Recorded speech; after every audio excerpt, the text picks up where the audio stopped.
Léa et lui a commencé sa carrière sur Musical.ly à l'âge de 15 ans avec des vidéos de danse orientale. Durant des années, elle a alimenté un mystère à son sujet qui lui a permis de conquérir des abonnés à l'international. Mais comment est-elle devenue la Française la plus suivie sur les réseaux sociaux avec des millions d'abonnés partout dans le monde ?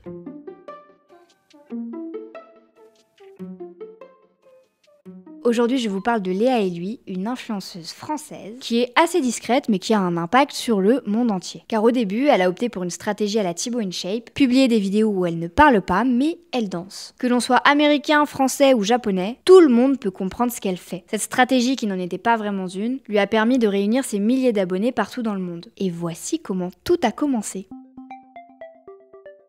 En 2007, alors âgée de 15 ans, elle crée son compte Musical.ly, l'ancêtre de TikTok. À cette époque-là, le contenu publié sur l'application est très différent de ce qu'on peut voir aujourd'hui. Sur Musical.ly, on trouve de la danse, des playbacks, et rien à voir avec la diversité de contenu que propose TikTok. Léa et lui s'est fait connaître avec des vidéos de belly dance, une danse orientale où l'on bouge principalement son bassin et ses bras. Ces contenus sont filmés face caméra sur des musiques bien choisies. Et déjà adolescente, on se rend compte à quel point elle est douée pour la danse. Son contenu est joli à regarder et elle est l'une des premières à faire ce type de danse, donc elle se démarque. Très rapidement, son compte explose et elle cumule des millions de vues. Sa communauté a toujours été très précieuse pour elle, alors elle fait en sorte d'être toujours au plus proche d'eux. C'est pour cette raison qu'elle décide d'ouvrir sa chaîne YouTube en 2017 pour y publier des contenus plus longs. On la retrouve notamment dans une FAQ, elle parle, mais encore une fois, elle choisit de s'exprimer en anglais et non en français.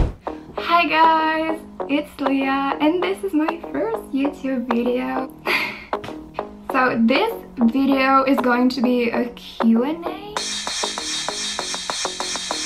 De quoi alimenter les rumeurs sur son origine. En réalité, elle filme sa vidéo depuis sa chambre de Chambéry. Les seuls moments où on la voit parler français, ce sont dans des interviews à la télévision en France. J'essaie pas d'être au top, j'essaie pas d'être tout le temps parfaite ou je sais pas quoi. Il y a des photos, des vidéos, je vais être maquillée, je vais être apprêtée, bien habillée, etc.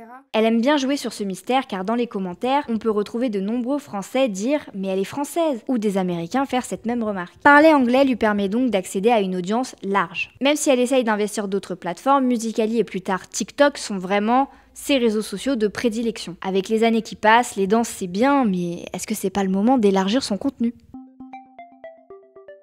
En septembre 2017, elle dépasse les 100 000 abonnés sur Instagram et seulement 4 mois plus tard, en décembre de la même année, elle atteint le 1 million d'abonnés. Et si vous vous amusez à regarder son profil TikTok, vous verrez que toutes ses vidéos dépassent le 1 million de vues. Sur Instagram aussi, elle a énormément d'engagement de la part de sa communauté. Léa et lui met en place le hashtag TeamLéa où les utilisateurs peuvent publier des contenus qui seront visionnés par l'influenceuse. Elle met également en avant la notion du body positive dans ses vidéos car elle a elle-même été victime de critiques à l'école, notamment sur son physique. En 2018, elle entame une relation amoureuse avec le TikToker américain Hunter Roland et c'est grâce à cette amourette qui durera environ 1 an qu'elle va aussi pouvoir toucher un public encore plus international. Sa communauté devient en grande partie américaine, donc là il n'y a pas le choix, il faut continuer de parler en anglais. Durant cette année-là, elle touche du doigt son rap américain. Elle a notamment pu apparaître dans des vidéos d'autres TikTokers américains comme Brent et Lexi Rivera. En 2019, elle devient officiellement l'influenceuse française la plus suivie sur les réseaux sociaux avec 9 millions d'abonnés. Elle dépasse même les 10 millions d'abonnés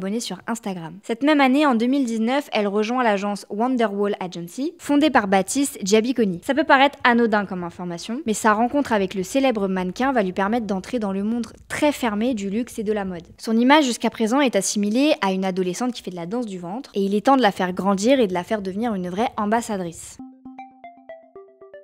À partir de là, on la voit invitée à des défilés de la Fashion Week. Elle noue des relations avec des marques internationales, comme Revolve, qui l'invite régulièrement à ses voyages presse. On la retrouve aussi dans le rôle de mannequin et elle défile régulièrement pour Etam Lingerie. Mais ce n'est pas pour autant qu'elle laisse tomber la danse, sa passion première. En 2022, elle fait ses premiers pas à la télévision française avec l'émission Danse avec les stars sur TF1, accompagnée de Christophe Licata. Elle atteint même la demi-finale. Le public français la découvre un peu plus et les utilisateurs de TikTok sont de plus en plus nombreux à comprendre qu'elle est française. Léa et lui continuent d'être suivis par des millions de personnes sur les réseaux sociaux. En France, elle s'est récemment fait dépasser en nombre d'abonnés sur Instagram par Thibaut InShape. Il a en réalité, et sans vraiment s'en rendre compte, copié sa stratégie de contenu pour atteindre une audience plus large. Est-ce que vous connaissiez le parcours de Léa et lui ?